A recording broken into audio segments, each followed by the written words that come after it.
বেনজির কিছুদিন পত্রিকায় লেখা কি হইল, বেনজির নিয়া, বেনজির চুরি করছে না সম্পদ, বেনজির নিয়া।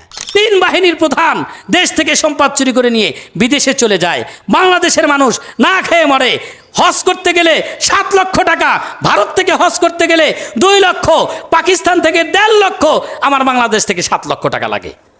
এটা কোথায় আঘাত দিচ্ছেন আমরা বুঝি না।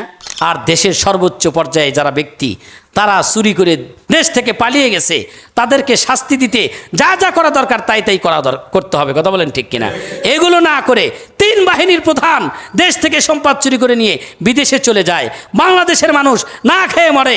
হজ করতে গেলে 7 লক্ষ টাকা, ভারত থেকে হজ করতে গেলে 2 লক্ষ, পাকিস্তান থেকে 1.5 লক্ষ, আমার বাংলাদেশ থেকে 7 লক্ষ টাকা লাগে। এটা কোথায় আঘাত দিচ্ছেন আমরা বুঝি না। যত আঘাত ধর্মের উপরে, যত আঘাত ইসলামের উপরে, এগুলো আমাদের রুখে দাঁড়াতে হবে। রুখে না দাঁড়ালে আমরা এক সময় আর মাজা কোমর সোজা করে দাঁড়াতে পারবো না, মসজিদে আসতে পারবেন না। এই জন্য চোখ কান নাক খোলা রেখে যার আত্মীয় যেখানে যেভাবে আছে, বড় বড় জায়গায় চাকরি করে এরকম লোকজনের আত্মীয় আপনারা নাই, তাদেরকে বুঝাইতে হবে। এইভাবেই দাওয়াতি কাজ, এটাকে বলি দাওয়াত, এটাকে বলি জিহাদ, এটাকে বলি সংগ্রাম।